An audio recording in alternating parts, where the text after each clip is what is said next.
Takarivan'ny sabotsy faharoapolo ny volana desambra taona 2024 kely sisa izay tapitra ny taona efa katoko ny fety tanteraka ihany koa sika midika ihany koa zany fa efa kelikely ihany koa ny fotoana iarahantsika aloha amin'ity taona ity ho an'ny fandaharana zoiteny ezahana mihitsy ireo izay mbola tsy nahazo sehatra no mena sehatra amin'izao faraparan'ny taona izao indrindrindrindra ny vehivavy raha tamin'ity taona ity dia tena ataontsika aloha ngambany fa tena vitsy ny vehivavy tena hoe sanany hevitra teto amin'ny fandaharana zoiteny raha hoan'ity taona 2024 ity tsy mahamenatra no miteny an'izany midika zany fa mbola tsy tena tafavoaka le miralenta aloha raha hoan'ny vahiny teto amin'ny fandaharana zoiteny araisina indraikitra zany ho ahitsinay amin'ny taona 2024 no izany indrindra no nanasana vehivavy amin'ity androany ity ary iresahana ihany koa ny tontolo ny vehivavy indrindrindrindra ny vehivavy manana fahasembanana raha ny fandaharana zoiteny dia ireo ataontsika hoe diaspora any ivelany no mbola mieritreritra moa zany hoe iresaka amin'ity faraparan'ny taona ity mety izay sisa aloha no raisitsika raha hoan'ity volana desambra ity dia efa manomanomana indray ny ekipa ny rédaction manontolo ny logité ny banjina izay amerenana ny ataontsika hoe ny tontolo rehetrarehetra raha ny politika ny ekonomika ny lafiny sosialy ny taona 2024 ezahantsika ny tondra vahiny isy révélation enjana be ihany koa anatin'ny fandaharana banjina ho amin'ity taona ity iarahantsika amina vahiny surprise ihany koa ao anatin'izay rehetra izay fa aza misaraka aminay eny ary miarabanao Andriamatoa Ramatoa fa zatra foana mialatsiny iresaka vehivavitsika dia vehivavika moa Ramatoa miarabanao Ravelony Irina Monique tonga soa aloha eto fandaharana zoiteny miarabany koa ny razana mamonjy Beny tonga eto amin'ny plateaun'ny zoiteny nareo iresaka ny tontolon'ny vehivavy sika amin'ny ankapobeny sy ny ataontsika hoe olana atrehany zany hoe vehivavy indrindrindra moa ny manana fahasembanana raha amin'ny ankapobeny Ramatoa Monique Ravelony Irina ohatrohatry ny ahoana tokoa ny ataontsika hoe ny zavamisy amin'izao fotoana izao. Mankasitraka indrindra ary manatitra ny fiarabana ary misaotra ihany koa amin'ny fanasananay amin'izao fotoana izao. Alohan'ny amaliko ny fanontaniana aloha dia tsara ihany mampafantatra hoe aveza moa zany zahay reto avy amin'ny fikambanana atao hoe concrétisation de droits humains et solidarité izay misehatra bebe kokoa amin'ny fampiroboroboana sy fanajana ny zon'olombelona. Dia ankoatran'izay koa dia misehatra amin'ny fanajana sy fampiroboroboana ny zon'olona manana fahasembanana indrindra ihany koa fa ny vehivavy. Dia ankoatran'izay ny association concrète dia misehatra amin'ny fanentanana sy fampafantarana mba hahafana miatrika ny fiovan'ny toetrandro. Izay zany ny ankapobeny momba n'ilay fikambanana solitena avy ao anatin'izay fikambanana concrète izay zany zahay vahiny eto androany. Dia manatitra ihany koa ny fiarabana antsika manaraka n'ilay fandaharana. Amin'izao volana desambra izao indrindra fa hoe anio roapolo desambra izay hanamariana fa andro iraisam-pirenena ho an'ny firaisan-kina dia hanamafy izay ny firasana bebe kokoa any vehivavy izay matetika tsy hita maso tsy resahana mihitsy tsy henoina feo ao anatin'ny fiarahamonina dia tsy iza zany fa ny vehivavy manana fahasembanana. Vehivavy manana fahasembanana eto Madagasikara no resahana fa tsy resaka ny any ivelany isika. Dia tsara mampafantatra fa miatrika fanavakavahana be da be ny vehivavy manana fahasembanana. Eo le hoe amin'ny hoe vehivavy izy iarahantsika malaly zany amin'ny kolontsaina eto Madagasikara. Dia eo ihany koa ilay fahasembanana ananany ireo toetra anankiroa zany no mahatonga ny vehivavy manana fahasembanana hiatrika n'ilay fanilikiliana bebe kokoa. Dia sarotra ho an'ny vehivavy manana fahasembanana ny mahazo asa dia maro ihany koa amin'ny zareo ny miaina anatina fahantrana lalina misedra fanilikiliana ara-tsosialy sy ara-ny herisetra samihafa ihany koa. Efa miresaka an'izay ianao inona zany amin'ny ankapobeny no azonareo hoe resahana malona ny toe-javamisy tena hoe iaina ny vehivavy manana fahasembanana raha ho an'ny hoe eto Madagasikara zany raha hidirantsika lalindalina kokoa zany. Marobe ny azo resahana fa no fotoana dia santiona no ambaranay eto. Anisan'izany ohatra dia ny asa ataony vehivavy manana fahasembanana dia ao anatin'ny sehatra tsy ara-dalàna. Hitantsika ohatrany hoe varotra eny an-tsena, asa tanana, raharaham-barotra, asa madinika sy ny sisa. Dia ankoatran'izay koa na miasa ara zareo dia tsy manana fifanarahana arak'asa ara-dalàna. Dia tsy misy ihany koa ny fiarovana na fiahiana ara-tsosialy ho an'ny vehivavy manana fahasembanana na dia miasa ary izy. Dia vokatr'izay dia kely ny vola azony mba hahafahany miaina sy mivela araka ny tokony ho izy. Eo amin'ny sehatry ny asa ihany koa dia maro amin'ny vehivavy manana fahasembanana ny arana farararaotana. Ohatra hoe miasa trano izy na mpitaiza na mpahandro dia tsy andraisan'ny karama zany fa sakafo masaka no tamby no menana azy. Zany dia endrika na fanavakavahana sy fanararaotana ho an'ilay vehivavy manana fahasembanana izay efa mba tafiditra ao amin'ny sehatry ny asa. Dia miatrika fahasarotana ihany koa izy amin'ny fiainana andavanandro ohatra hoe fivezivezena, tsy fahafahana misitraka an'ireo tolotra ara-panjakana samihafa. Dia miaina ao anatina fanavakavahana satria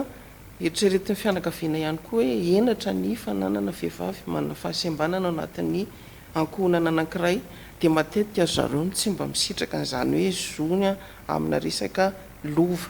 tsy avela anana na hisitraka ny anjara lovany izy.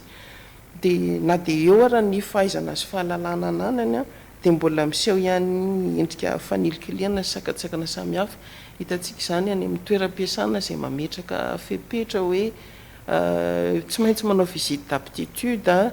na koa mitaky an'ilay hoe bonne condition physique. Ilana tsiny amin'ilay teny frantsay fa izay angamba terme teknika mahalaza azy kokoa, izay apetraka an'ireo orinasa izay hita nefa fa tsy dia tena hoe ilaina fitakiana izany zavatra izany fa ny fahaizana mampahalala n'ilay olona ihany no jerevana. Dia na dia izany ara tsy vitsy ihany koa no mitaza-potsiny amin'ireo karazana herisetra mianjady amin'ny vehivavy manana fahasembanana. Tsy mandray andraikitra zareo na dia mahita hoe misy ny fanararaotana mianjady amin'ireo vehivavy ireo. Hitantsika izany amin'ilay trangany amin'ny fiara fitateram-bahoaka na mandritra ny fiandrasana an'ilay fiara fitateram-bahoaka na ao anatin'ilay fiara fitateram-bahoaka. Dia hita tsika ihany koa ilay filaharana eny amin'ny banky na fandoavana na fakturana jiro sy rano. Tsy misy ny fandraisana andraikitra amin'ny manodidina fa jeren'olona avela fotsiny eo. Izany toe-java-misy iainan'ny vehivavy manana fahasembanana indrindraindrindra. Dia vokatra rehetra rehetra dia tsy ampy ny vola miditra ho anazy satria be ny fotoana lany ny asa tsy zarizary, tsy dia araka tokony ho izy ny vola raisina. Dia tsy afaka misitraka an'ilay asa sahaza sy mahavelona anazy ary zareo fa amin'ny ankapobeny dia iaina ny isan'andro ny tsy fanajana ny zony. Dia tsara ho fantatry ny rehetra fa tsy ilay fahasembanana akory no mafy fa ny fomba fijery mihiba izay ataony fiarahamonina manodidina. Tozika lato amin'ny Benira zana mamonjy indray mahakasika ny hoe iresaka ny te hiresaka kokoa zany any amin'ny resaka hoe zosy ny andraikitra ny zony vehivavy sy ny andraikitra tokony ho raisin'ny fitondram-panjakana manoloana an'izay. Indrindrindra moa zany ny vehivavy manana fahasembanana araka izay fanambarany Monique Ravelonirina teo izay hoe manana fahasarotana zareo ary misy zo maro samihafa ihany koa tsy voaja ao anatin'izay rehetra izay. Inona ny azo ambara ianao ihany koa isan'ny atao hoe mandrindra mitantana tetikasa mahakasika an'ireny vehivavy sy ny fampiarana ny zony vehivavy ireny? Ie, dia mbola falmeraban'ny arianja dia falmeraban'ny antsika ny tokantrano izay manaraka an'izao fandarana izao hiteny izao. Ie, zorosy andraikitra ny fanjakana.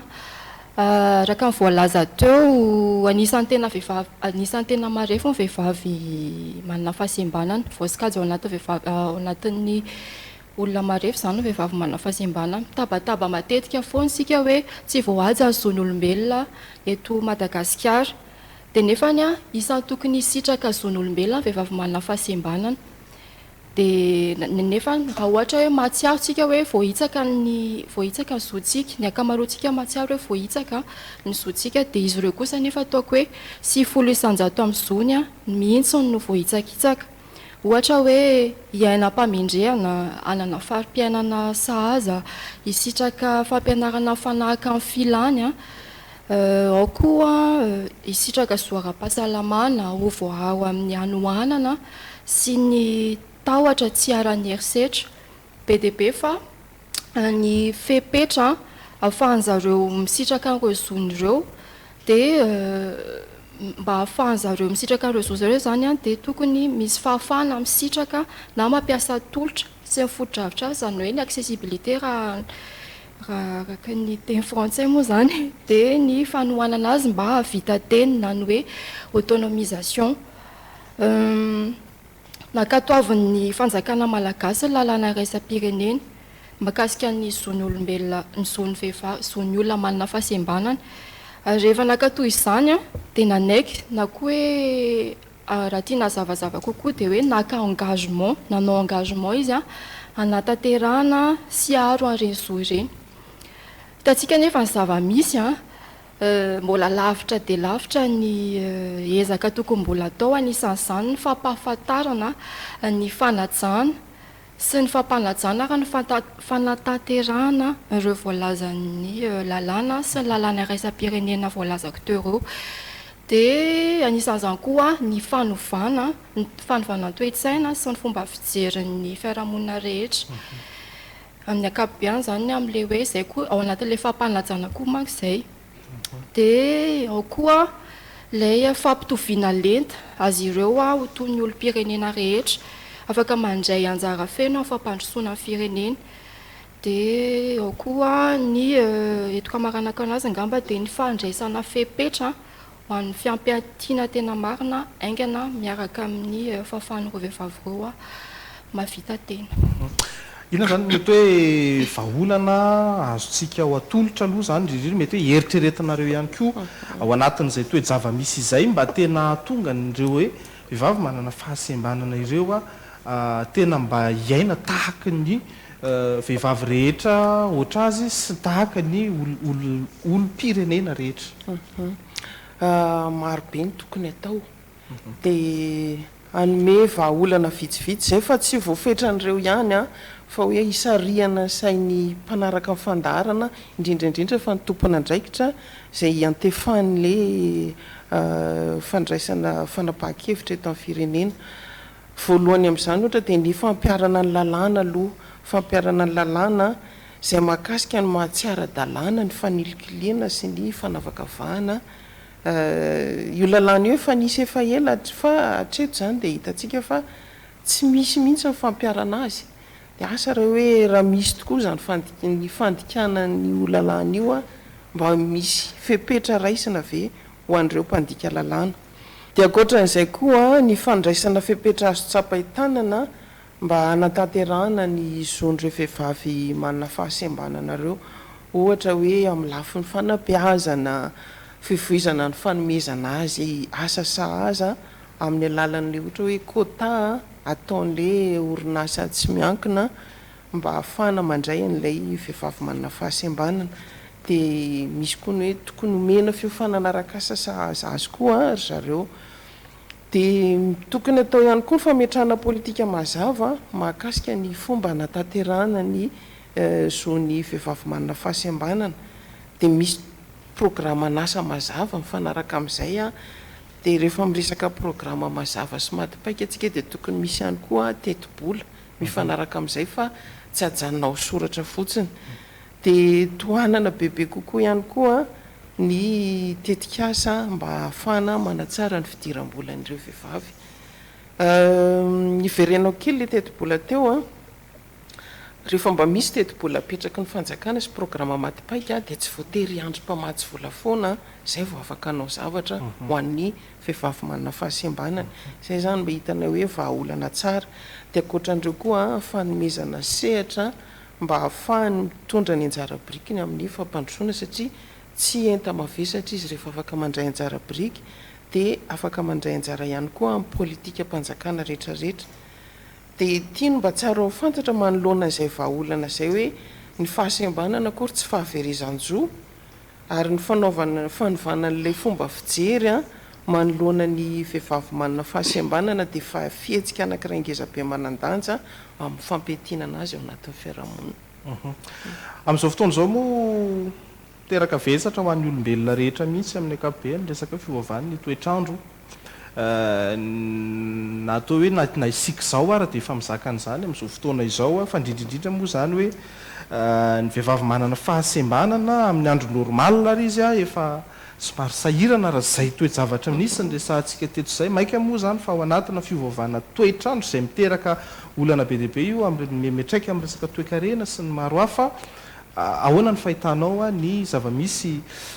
Benia Razana Mamonjy? Ie, amboalohany aloha tiako mariana kely hoe le fiovaovan'ny toetrandro variabilité climatique dia ny fiovan'ny toetrandro changement climatique. Tsika zany zao efa tena ao anatin'ilay changement climatique tanteraka mihitsy satria vokatrilay zavatra tany aloha, zavatra nataon'ny olombelona tany aloha no zavatra mitranga amin'izao. Zany hoe efa tampolo taona any efa ela zany. Efa mibaby ny vokany zany tsika amin'izao fotoana izao. Ie, araka ny tenao teo moa tena iarany ny vehivavy manana fahasembanana, tena mafy kokoa ny fiantraikany amin'ny vehivavy manana fahasembanana. Raha ohatra hoe fahantrana zao tsika miano anaty fahantrana koa dia mafy kokoa ny vehivavy manana fahasembanana fiantraikany fahantrana. Raha resaka fanavakavana araka ny teny Monika teo tsika dia avo roeny le fiantraikan'ny fanavakavahana satria amin'ny mahavehivavy azy sy amin'ny manana fahasembanana azy. Eto Madagasikara moa zany raha ka ny hitantsika koa dia misy faritra resika anaty rano dia misy faritra tena maina tanteraka fa amin'ireo toeran'ireo dia vehivavy manana fahasembanana no tena mijaly mangina satria rehefa misy loza voajanahary dia mitombo ny herisetra mianjady aminy. Tsika moa zany izao anaty fotoam-pahavaratra tanteraka misy ny rivo-dozo fa isa-taona moa zany faritra maro eto Madagasikara no tena hoe iaran'izay todradranoizay dia nitranga amin'iseo nefa izay tsy voaresaka matetika dia ny fisian'ny herisetra ara-tsaina sy ara-nofa atao amin'ireo vehivavy manana fahasembanana any amin'ny tompy fialofana ho an'ny trabony. Dia ao koa ny tsy fahafahan'izy ireo mandositra aingana fa miandro fanampian'ny manodidina satria sarotra miala any amin'ilay trano dia sarotra koa miditra any amin'ilay tompy fialofana na ny lalakely sy ny silasila nefa dia indraindray koa raha le izy any amin'ny toerana avo le tena hoe any amin'ny toerana avo tsy maintsy hoe mamonjy toerana avo moa zany dia misy tohatra any amin'ilay tompy fialofana dia sarotra amin'izareo ilay makeny amin'ilay toerana. Dia ao anatin'izay koa ny tsy fisitrahan'izareo fanampiana toa ireo trabona koa. Ohatra anankiray izao rehefa misy fanampiana ohatra ireny dia manoratra anarana any amin'ny fokontany ilay vehivavy manana fahasembanana. Fijoroana vavolombelona anankiray eny Itosy moa zany izay midina eny Ankanja eny dia mitaraina ilay vehivavy hoe izay nge nanoratra anarana fa rehefa tonga teny izay dia lazain'izareo fa tsy tao indray satria hoe mitondra beky zany izy ny heveran'izareo fa hoe tsy manana fahasembanana zany izy tia nanoratra anarana tany rehefa tonga tany izy dia tsy nisitraka an'izay fanampiana izay indray. Dia toka nampiana an'izay koa ireo vehivavy manana fahasembanana ireo dia rehefa tonga any amin'ilay toerana zany zareo dia mahita fa ary tsikatra zareo fa tsy misy ilay toeram-pivoanana sy toeram-pidiovana any amin'ilay toerana fialofana zany io.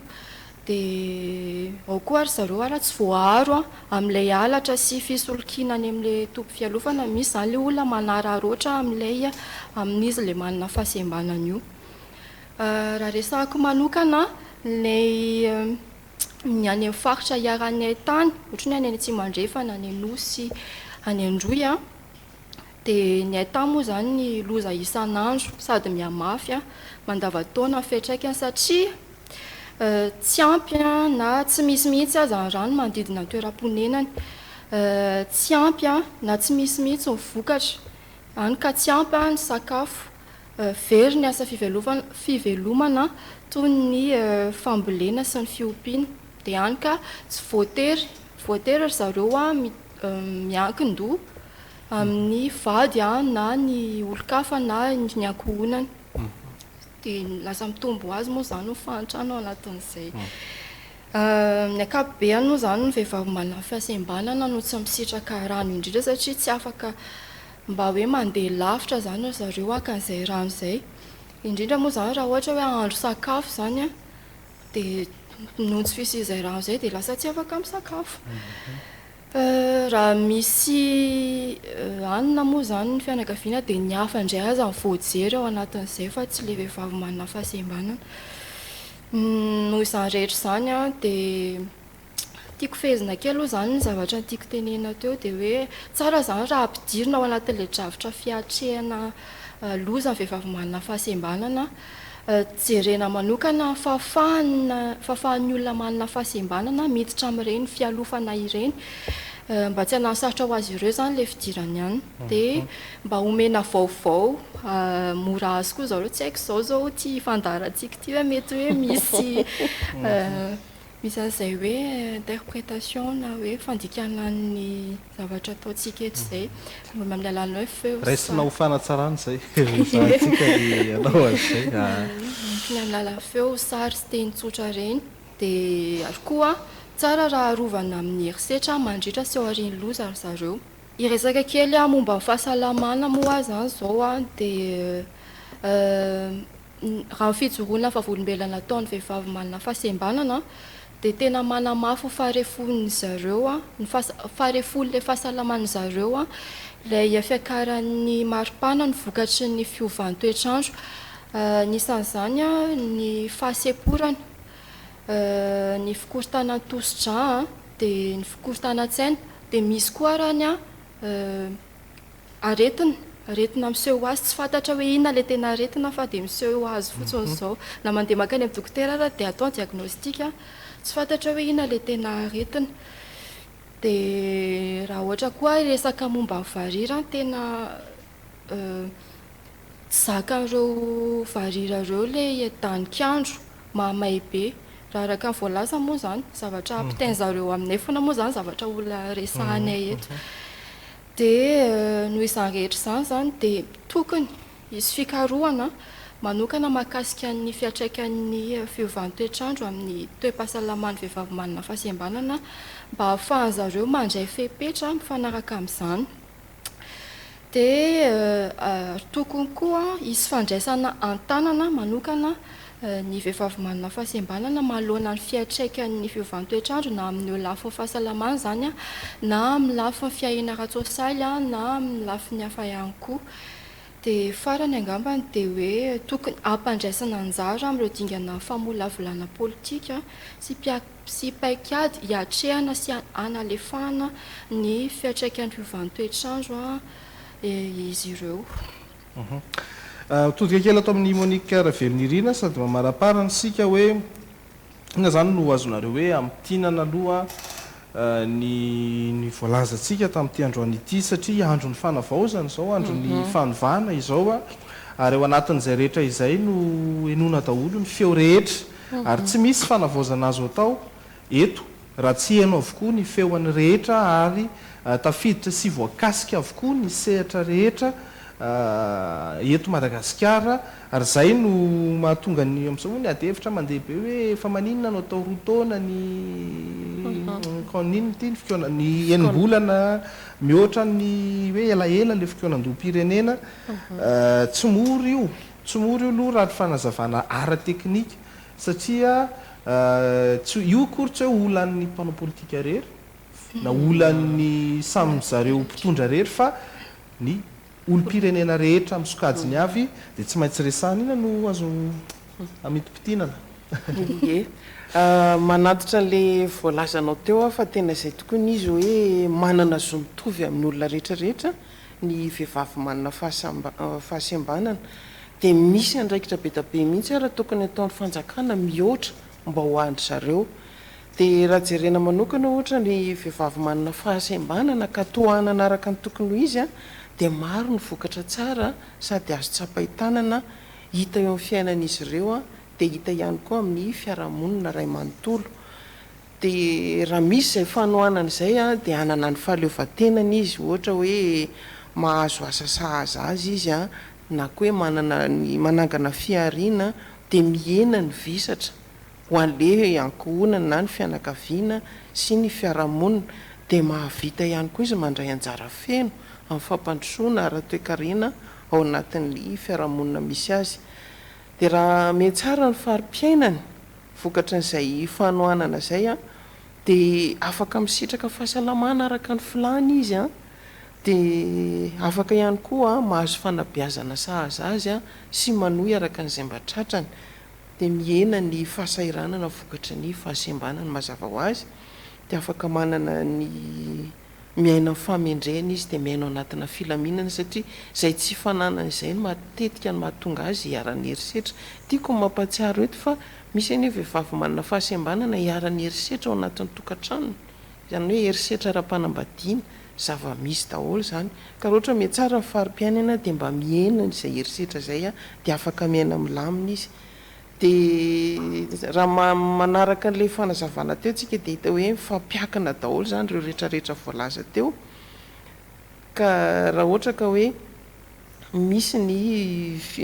fanatsarana sy fijerevana manokana azy a de mitombo ny fahatokisantena sy ny fahavitrihan'ny vehivavy manana fahasembanana de mahatsapy izy fa manan-jo sady manan-danja eo anivon'ny fiarahamonina de samy teny sy mandray fanapahan-kevitra ihany koa fa tsy miafina na misitrisitra vokatra n'le enatra sy ny tsy fanajana ny zony de mety ho lasa ohatra ho an'ny vehivavy hafa sy ny ho an'ny olona manana fahasembanana ao anatin'ny fiarahamonina ihany koa ny anam-porofona hoe miena ny fanavakavahana sy ny herisetra de tokony hitantaratra amin'ny fiainan'ny fanelikiliana ara-tsosialy de miamaro ihany koa ny olona mahatakatra sy manaja ny zon'ny vehivavy manana fahasembanana de miena ny herisetra ara-batana ara-tsaina ara-nofo mianjady amin'ny zareo de farany a ny vehivavy manana fahasembanana de tokony hanana fandraisana anjara feny zany hoe mandray anjara izy ao anatin'ny fiainam-pikambanana aloha ankoatran'le hoe fiainana ao anatin'ny fianakaviana de ao anatin'ny fikambanana ihany koa de eny anivon'ny fiarahamonina de afaka maneho hevitra izy a de tokony enona ihany koa midingana fanapahan-kevitra rehetra zay hita hoe mety misy fiatraikany eo amin'ny fiainany de mandray anjara ihany koa izy amin'ny fampiroboroboana ny fiarahamonina mirindra marina ary mampandray anjara ny rehetra mahafinaritra ny ataontsika hoe mieno an'izany vaolana eritreretintsika fa ho apetraka eritreretinareo ho zany nareo vehivavy a misehatra amin'ny vehivavy zay mampatonga hoe vehivavy efa amina fikambanana miandreny vehivavy reny mihitsy no natao vahiny mba tonga le resaka mba tena misy lanjany sy tena mba misy zavatra sy tsapaitanana satria zareo tena miaina sy mahita ary manao fanadihadiana lalina mahakasika an'ireny a de mba zaraina eto fandarana zoiteny le izy mba tonga saina ny rehetra na ny olom-pirenena na ny mpitondra na ny fiarahamonina amin'ny ankapobeny mihitsy moa zany ena re etym-pamarana na tony mahazatra moa de misy foana ny famitiana nafatrafatra kely apetraka rehefa tapitra ny fandarana zoiteny omena 3 minitra na 4 minitra avy ianareo mba hitondrana afatra na mitinana zay ndresahantsika androan'izay nga matomboka atao amin'ny benira zana mamonjy tsara angamba loto tsy manino marya eto mpamaranana de tianainy manafatrafatra sy manantotrantitra fa tsy isy politika fampandrosoana ampiaty eto Madagasikara raha ohatra ka mbola misy ny voailika tsy omena sehatra tsy enona feo a ary tsy ampandraisana anjara indrindra fa ny vehivavy manana fahasembanana de amin'izao araka le ntenenao teo hoe mandeha le fivoizana hoe fakakevitra nasionaly a de ho anay tsy aomby fakakevitra nasionaly io sady tsy irindra raha ohatra ka tsy mampandray anjara mavitrika ny olona rehetra indrindra fa ny vehivavy manana fahasembanana noho izany de tokony ho vaindondra raha ny fanjakana ny mampandray anjara ny misehatra rehetra indrindra fa amin'ny fankakevitra nasionaly ny vehivavy manana fahasembanana de araka ny voalaza teo aloha koa de mila politika mpanjakana mazava miaraka amin'ny teti-bola mbola antitra terina foana ty teti-bola ty satria matetika izy dia vita amin'ny blablabla fotsiny fa tsy tafidro anatin'ny teti-bola mihitsy a dia ankoatran'izay koa tokony misy ny paikady mazava anatanterahana ny fanajana ny zony vehivavy manana fahasembanana. Marobe ny politika mpanjakana azo resahana fa anankitelo zany no zarainay aminareo. Eo ny politika mampiaty a mahakasika ny fiovantoetrandro, dia eo ihany koa ny politika mampiaty a momba ny tontolo iainana sy ny fampandrosoana lovain-jafy, ary ny politika mikendry ny fampetiana sy ny fahaleovatenany olona manana fahasembanana. Dia ameko ny beninga mba ny fitenenana satria mba zaraina koa le fotoana mba samy mitondra ny hafany zahay. Eny makasitraka Monika dia eto kamaranana ny anjara fitenenako a dia mbola manamafy zahay, manamafy a ilay antso amin'ny fitondram-panjakana anarina firenena sika dia anisan'ny tokony hoarenina tanteraka, hoarenina voalohany ny ataoko hoe tsy fahatanterahana rehetra momba ny zon'ny olombelona fa io ny fototry ny filaminana ara-tsosialy sy ara-politika ary koa fototry ny fampandrosoana tena marina. Dia araka ny voalaza rehetra resantsika rehetra reto dia isan'ny tena hoe natao akila-boatra izay a vehivavy manana fahasembanana ka ankehitriny a dia mbola manamafy hatrany izay ny fitakiana ny fijerena manokana ny zon'izy ireo a satria tany tandalany Madagasikara ary tokony anjakan'ny rariny sy ny hitsiny isika ny olona rehetra eto Madagasikara. Zay ny anjara fitenenana makasitraka ko. Eny ary sotra betsaka anareo a nanaiko vahiny tamin'ity androany ity a amin'ny ankapobeny moa vehivavy manana fahasembanana ny tena andresahantsika fa mitovy daholo ihany ny olona rehetrarehetra na ny ataontsika hoe na ny vehivavy tsy manana fahasembanana na ny lehilahy ihany koa na ny lehilahy koa mbola misy ohatr'izay koa misy koa ny lehilahy manana fahasembanana, misy koa ny mitovy daholo ihany ny zava-misy fa ny tena tanjona ao anatin'izay rehetra izay a dia ny ananana firenena vaovao ao anatin'ny fanovana sy ny fanavaozana sika ary tena zay no nijoroan'ny vahoaka malagasy dia zay ihany koa no arahan'ny fandarana zoiteny mitondra ny hevitry ny rehetra ao anatin'izay a mba hoenony ny mpitondra fanjakana. Za zany tena mitondra fanjakana rehetra mihitsy ary ao foana ny fandarana zoiteny raha tena te hanana hevitra tsara ianareo ahafahana mitondra nyity fireneny ity a satria zay no antom-pisina eto a ity fandarana ity akory tsy hoe na oentina hanaratsiana olona na entina nanaovana zava-tsy izay ny fandarana zoiteny nijoroanay hatramin'izay fa ny hitondra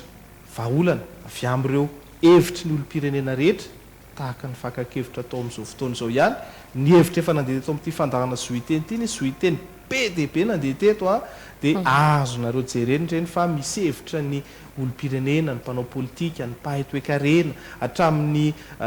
teratany vahiny a efa nisy nandalo teto amin'izany fandarana izany. Mankasitraka sotra betsaka. Mankasitraka indrindra dia mankasitraka ny mpanaraka amin'ny fandarana ihany koa dia maniry ny fitohizan'ny fiarah-miasa aminareo zay ahafahanay maneho hevitra satria zoiteny araka ny tenenareo teo dia hitatsika eo arakarak'izay mampisy fotoana malalaka dia hitatsika eo nanaovana azy. Eny ary dia efa samy manomanomana fety daholo veloma indray ary Andram-peona tompoko.